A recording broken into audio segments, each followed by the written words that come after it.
Relax and listen to the voice. Welcome back again. This time we bring you alien and UFO encounters. Please subscribe to the channel, please like this video, share with your family and friends, and leave us a comment. Alright, here we go. The Rendlesham Forest Incident. 45 years ago, in December of 1980, there was an incident that occurred in England, which has been referred to for years as the Rendlesham Forest Incident. The Rendlesham Forest Incident was a series of reported sightings of unexplained lights near Rendlesham Forest in Suffolk, England. This incident became linked with other UFO landings. The Rendlesham Forest Incident is the most famous of all the alleged UFO occurrences to have happened in the United Kingdom, and it remains one of the most well-known reported UFO incidents worldwide. The events occurred just outside of RAF Woodbridge, which at the time was used by the United States Air Force. Lieutenant Colonel Charles Halt and many other U.S. Air Force personnel claimed to see some things that they could only describe as UFOs. The Rendlesham Forest Incident is also referred to as Britain's Roswell.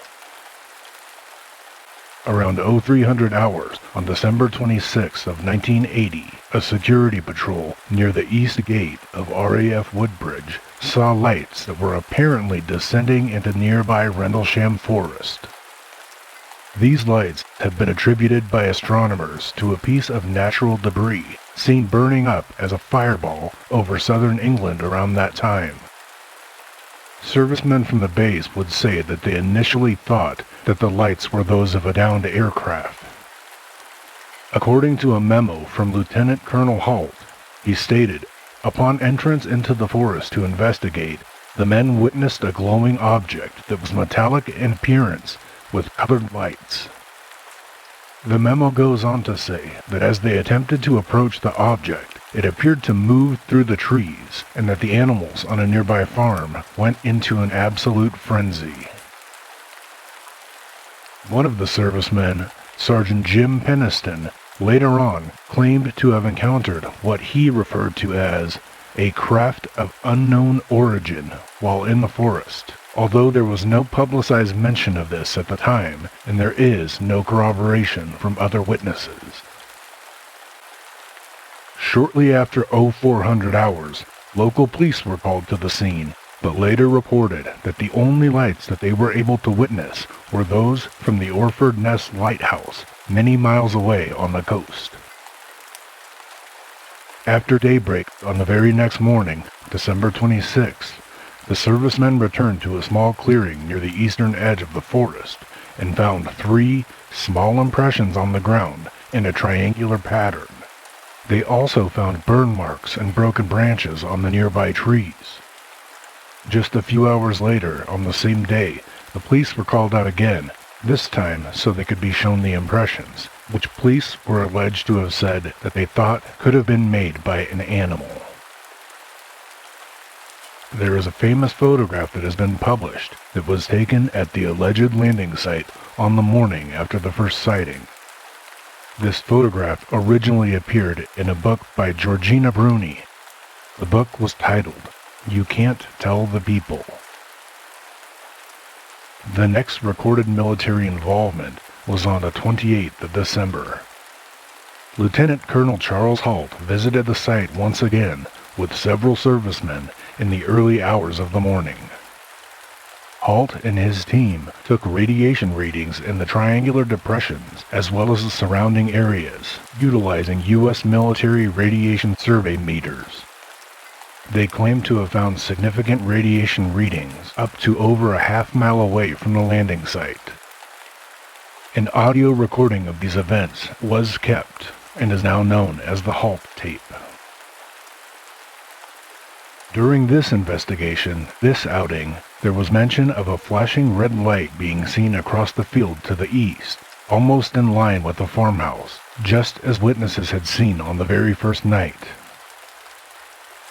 According to a memo by Halt, 3 star-like lights were seen in the sky, 2 to the north and 1 to the south, about 10 degrees above the horizon. Halt claims that the brightest of these lights hovered for 2 to 3 hours and seemed to beam down a stream of light from time to time.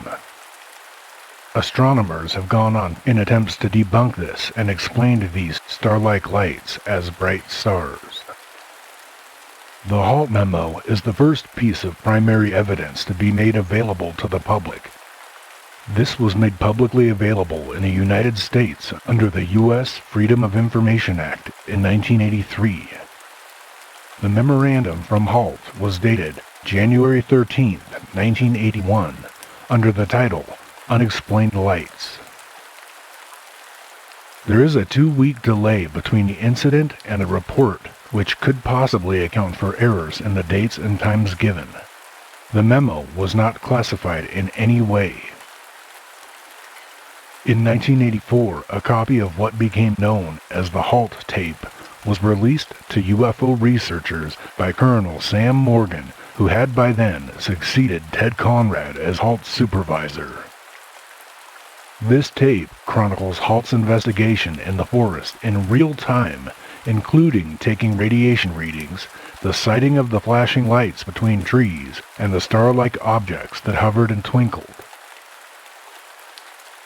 In June of 2010, retired Colonel Charles Halt signed a notarized affidavit in which he again summarized what had happened, then stated he believed the event to be extraterrestrial, and went on to say that it had been covered up by both the UK and the US. Contradictions between this signed affidavit and the facts as recorded at the time in Halt's memo and tape recording have been pointed out by many skeptics. Colonel Ted Conrad, who took over for Colonel Charles Halt, provided a statement about the incident, in which he said, "We saw nothing that resembled Lieutenant Colonel Halt's descriptions, either in the sky or on the ground. We had people in position to validate Halt's narrative, but none of them could." In another interview, Conrad criticized Halt for the claims in his affidavit, saying, "He should be ashamed and embarrassed by his allegation that his country and Britain both conspired to deceive their citizens over this issue. He knows better." In December of 2018, David Clark, a British UFO researcher, reported a claim that the incident could have been set up by the SAS as a revenge plot on the U.S. Air Force. According to this particular theory, in August of 1980, the SAS parachuted into RAF Woodbridge to test the security at the nuclear site. The U.S. Air Force had recently upgraded their radar and detected the black parachutes of the SAS men as they descended to base. The SAS troops were allegedly interrogated and beaten up, with the ultimate insult that they were called unidentified aliens. As this theory is laid out, the SAS, in order to enact their revenge, gave the U.S. Air Force their own version of an alien event. As December approached, lights and colored flares were rigged in the woods. Black helium balloons were also coupled to remote-controlled kites to carry suspended materials into the sky, activated by radio controls. However, Clark's investigation concluded that the story itself was a hoax. Another version of the Rendlesham Forest incident was reported on by the BBC in December of 2020. According to this story begins with Vince Thurkettle as he was out chopping wood in the Rendlesham Forest in late December 1980. A car pulled up and out stepped 2 men around 30 years old dressed in suits. The men greeted Vince and asked if he would mind answering some questions. They asked if Vince had been out on the previous night. Vince told them no. They asked if he left the house at all or if he saw anything strange. They followed this by telling him there was a report of some strange red lights in the forest. After questioning Vince for a short period of time, they thanked him, returned to their vehicle, and went on their way. One final note on this incident is from writer Brenda Butler of Leiston, Suffolk, who has been amused by some of the UFO tourism that has grown up around the forest. Brenda says, "You realize we've got 8 landing sites down here. Everybody has got their own take on it. If you go down there with any of the witnesses, they'll all take you to a different spot." Miss Butler, who co-wrote a 1986 book on this case entitled Sky Crash, believes that the U.S. Air Force may have recovered a Russian satellite. She strongly believes and has been quoted as saying, "It has got to be something to do with the Americans or the Russians or the Cold War. There are loads of files still to be released, but there has been such a big cover-up, it's likely that no one will ever know what happened."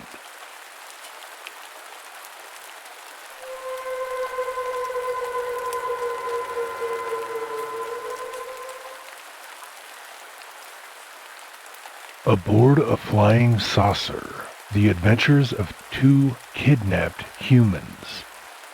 This is the Barney and Betty Hill abduction.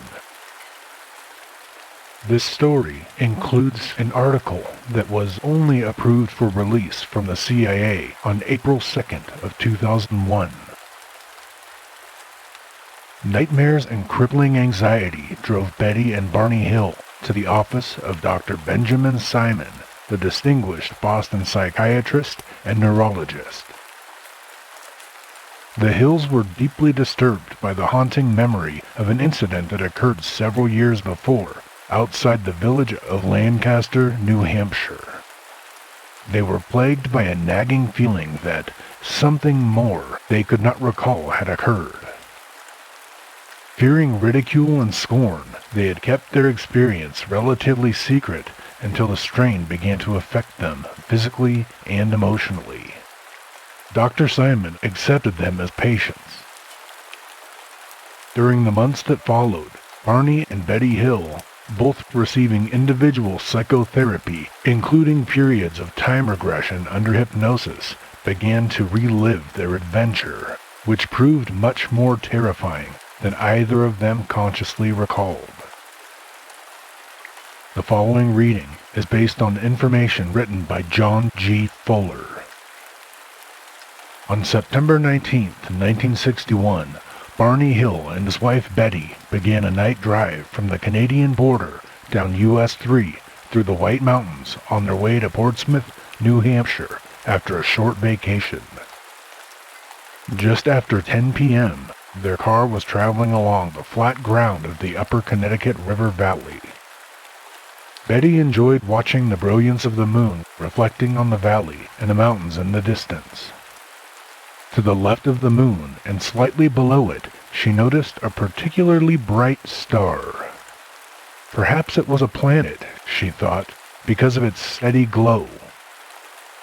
Just south of Lancaster, she became intrigued by another star or planet, a bigger one, which had suddenly risen above the other.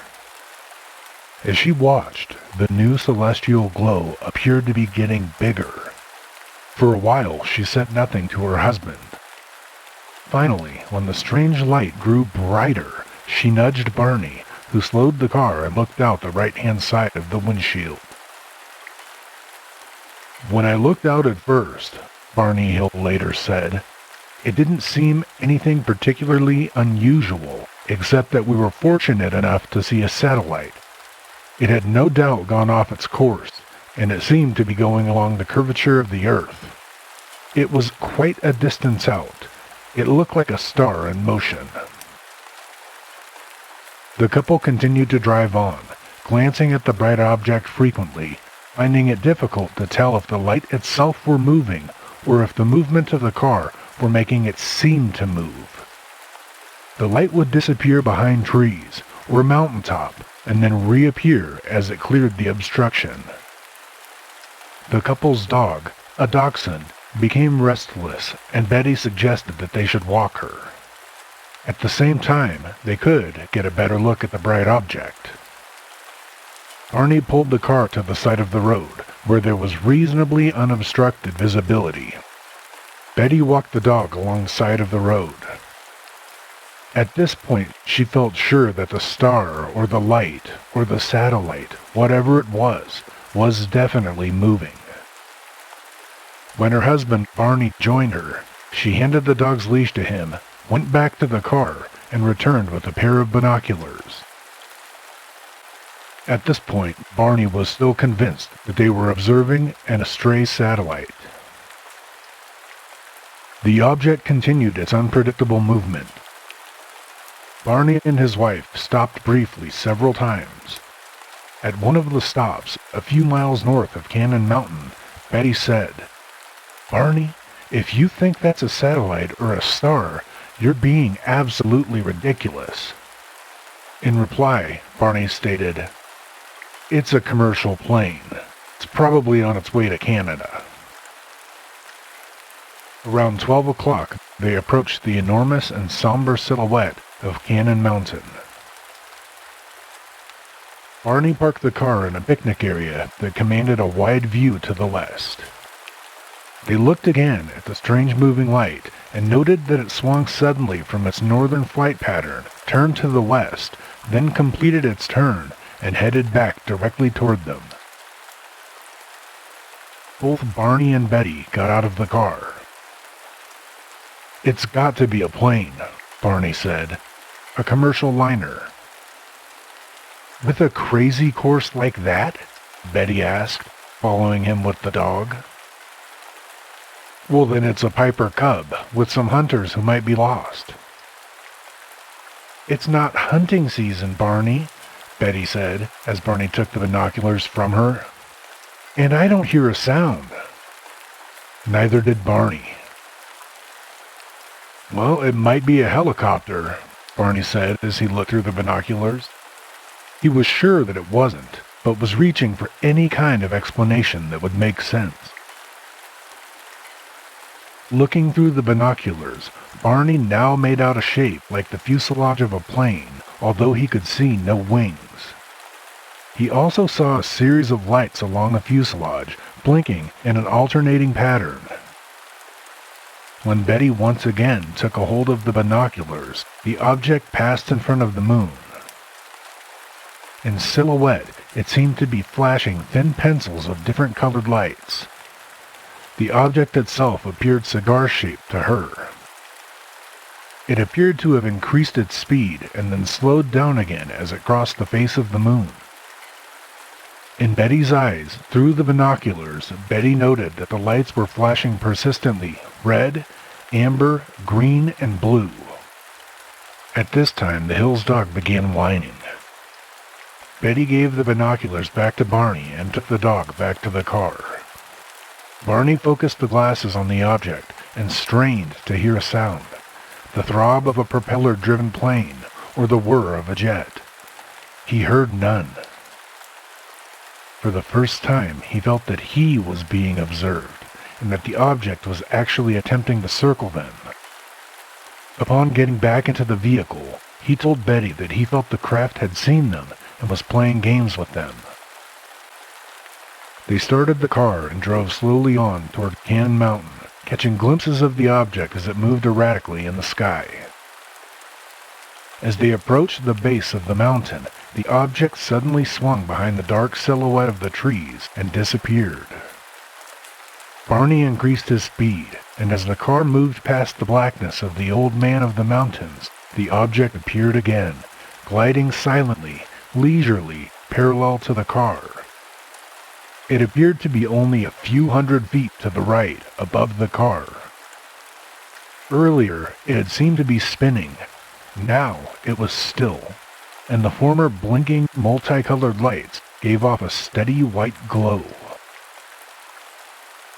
Through the binoculars, Betty claims to have seen a double row of windows. She couldn't tell how large the craft was because both distance and altitude were simply too hard to judge. As she watched, a red light came out on the left side of the object, followed by a similar one on the right. She pleaded with Barney to stop the car, saying, "Stop the car and look. You've never seen anything like this in your life." Barney looked through the windshield and could see it plainly. It was not more than 200 feet in the air, and coming closer. Barney stopped the car at Indian Head, took the binoculars and got out. The motor of the car was still running. The object was hovering silently in the air, not more than a short city block away from them, and not more than 2 treetops high. According to Barney and Betty, its full shape was apparent for the first time, and they described it as that of a large, glowing pancake. Later, Barney admitted frankly that he was scared, yet he walked a few feet forward and looked again. As he did so, the object, as wide in diameter as the distance between 3 telephone poles along the road, swung in a silent arc across the road, not more than 100 feet from him. The double row of windows was now clear. For a reason that he cannot yet explain, Barney found himself moving across the road into the field, then across the field directly toward the mysterious object. The enormous disc was raked on an angle toward him. 2 fin-like projections on either side were sliding out, each with a red light upon it. The windows curved around the perimeter of the thick, pancake-like disc, glowing with brilliant white light, and still there was no sound. Shaken but finding an irresistible impulse to move closer, Barney continued across the field, coming within 50 feet of the craft as it dropped to the height of a single tall tree. As Betty waited in the car, she suddenly became aware of Barney's disappearance into the blackness of the field. She yelled for her husband, yelled and pleaded for him to come back, but there was no answer. Meanwhile, out in the field, Barney put the binoculars to his eyes. Behind the clearly structured windows, he could see at least a half a dozen living figures wearing black uniforms. They seemed to be bracing themselves against the transparent windows as the craft tilted down toward him. They were staring directly at him. Betty, now nearly 200 feet away, was screaming at the top of her lungs to Barney from the car, but Barney claims that he has no recollection of hearing her. As if operating from some inaudible signal, every member of the crew on the craft, except for one, stepped back from the window and towards a large panel a few feet behind the window line. In Barney's mind, he thought that the remaining member must have been the leader. Feeling scared, and thinking that he had never seen a creature with eyes like the crew member who was staring at him, Barney pulled the binoculars from his eyes, ran screaming back across the field to Betty, and returned to the car. He was quite near to hysteria. He jammed the car into first gear, spurted off down the road, and began shouting that they were going to be captured. He ordered Betty to look out the window to see where the craft was. She looked, but the object was nowhere in sight. He yelled that it may have swung above them. Betty checked again, but all she could see was total darkness.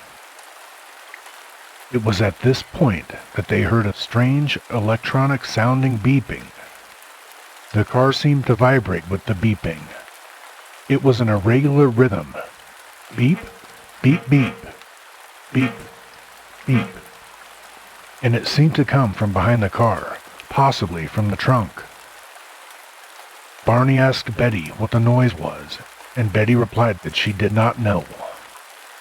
They each began to feel an odd tingling sensation, and some kind of daze overcame them. Sometime later, how long, they were not sure, they were again aware of the beeping sound. They were alert now to a more precise pattern of beeps. As the second set of beeps grew louder, their awareness slowly returned. They were still in the car, and the car was moving, with Barney at the wheel. They were silent, numb, and somnambulistic. A road sign indicated that they were in the vicinity of Ashland, some 35 miles south of Indian Head, where the inexplicable beeping had first sounded. As the daze that they were in started to resolve, Betty clearly remembers asking her husband, "Now do you believe in flying saucers?" And Barney clearly recalls answering, "Don't be ridiculous. Of course not." Neither of them could remember much detail other than this until they had driven onto Route 93. There, Betty suddenly pointed to a sign reading Concord, 17 miles. "That's where we are, Barney," she said. "Now we know." Barney, too, remembers his mind clearing fully at this point, but he does not recall traveling, being disturbed, or concerned about the 35 miles from Indian Head to Ashland, and states that he remembers nothing. It was nearly full daylight when they reached their home. Both of their watches had stopped, and they never ran again. The kitchen clock in their house read shortly after 5 a.m. They had expected to reach home by 3. 2 hours of their lives had been unaccounted for, yet neither seemed aware of the loss at this time until it was pointed out to them months later. Barney unloaded the car. Picking up the binoculars, he found that the leather strap that had been around his neck the night before was freshly and cleanly cut in half. During their silent drive, both Betty and Barney had looked to the sky at regular intervals, wondering if a strange object would appear again. Even after they went into the house, they found themselves occasionally drifting to the windows to look up into the morning brightness. Also, inexplicably, each had a strange, clammy feeling. Barney went into the bathroom to examine his groin and lower abdomen, which seemed to be bothering him. After he came out, they reviewed what had happened and resolved not to discuss it with anyone. As Betty awakened, one of her first acts, why, she never fully knew, was to take the dress and the shoes she had worn during the experience and pack them into the back of her closet. She has never worn them since. Barney went over the clothes that he had worn the night before and was surprised to discover that his best shoes were scuffed along the tops. He wondered why only the tops were scarred. He concluded that somewhere in the field he must have, somehow, dragged the tops of his shoes along some rocks. There are multiple chapters in this CIA.gov document alone. As indicated early on in the story, there are discussions and statements that were made in therapy, which are included in this document. There is much, much more to this tale. We just wanted to give you a taste to potentially stir up some interest. If you would like to find this CIA document and the rest of this story, you can visit CIA.gov and search for Barney and Betty Hill.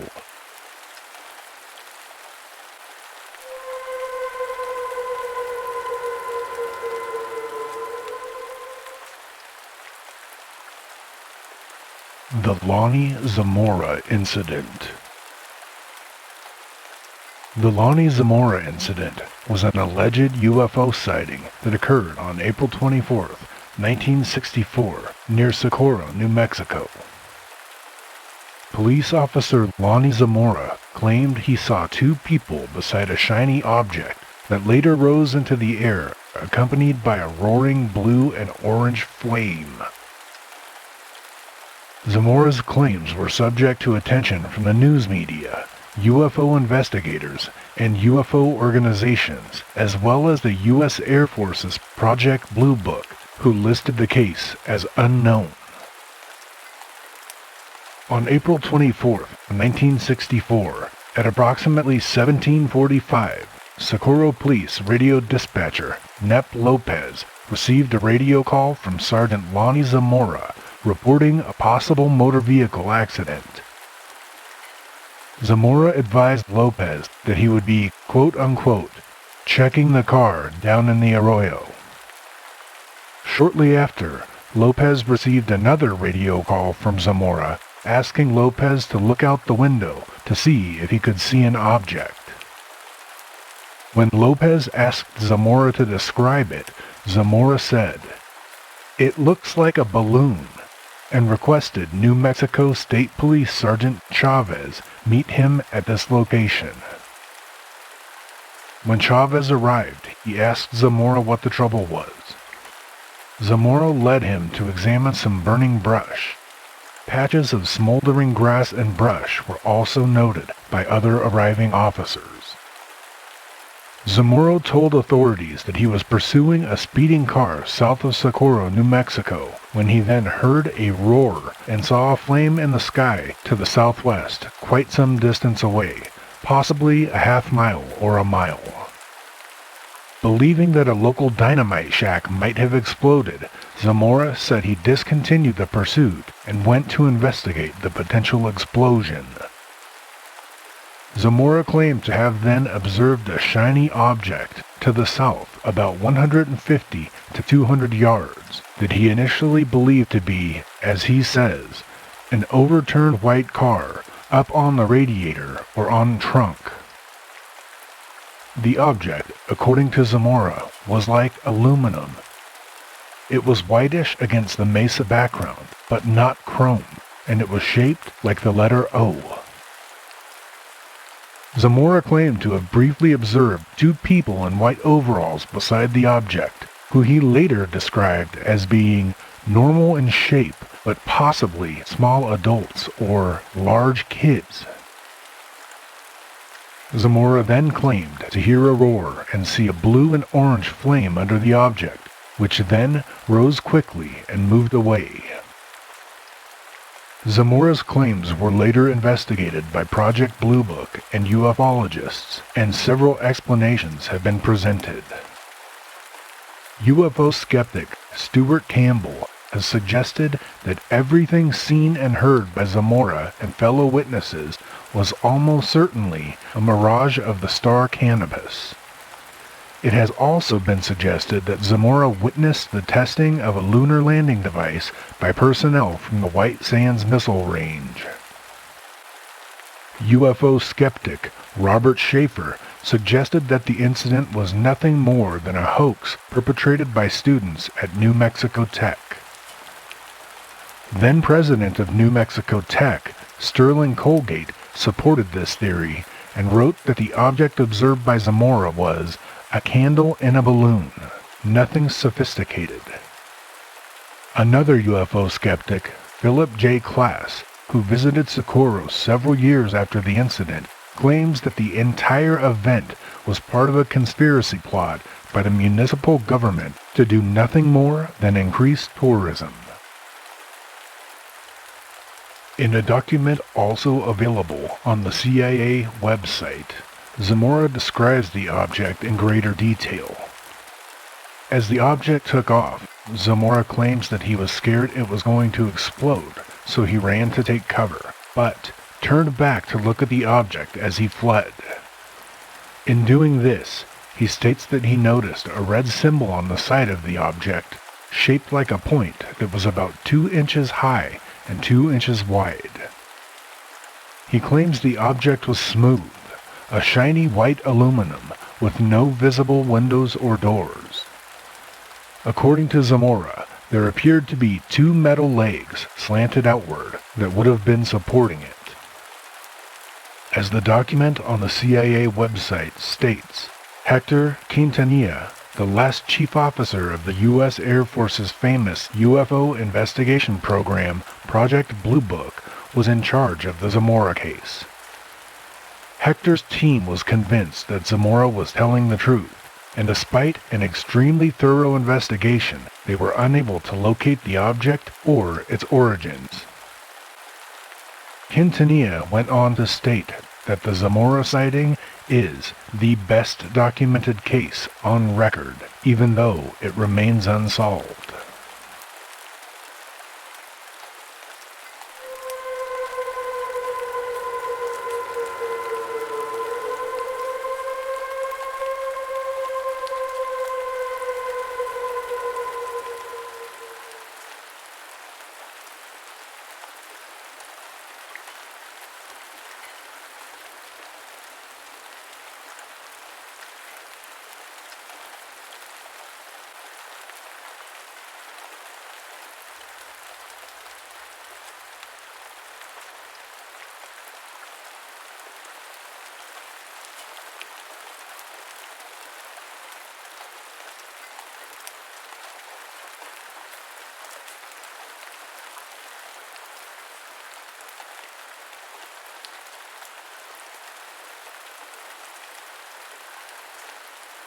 Well, that wraps up our first installment on alien and UFO encounters.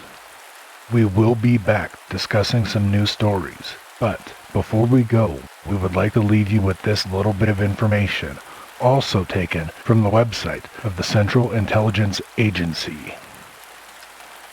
10 tips when investigating a flying saucer. Number 1. Establish a group to investigate and evaluate sightings. Number 2. Determine the objectives of your investigation. Number 3. Consult with experts. Number 4.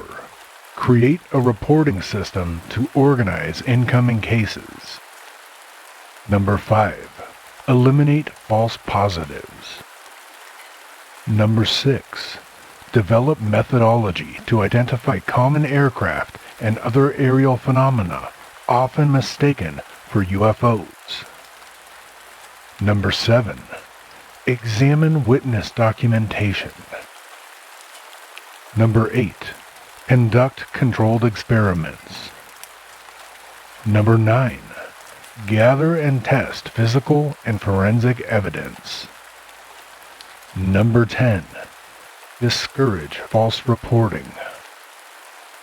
If you and your friends would like to go out, document some unidentified flying object or alien abduction cases, just remember these 10 steps that were once put into place and utilized by the Central Intelligence Agency of the United States of America.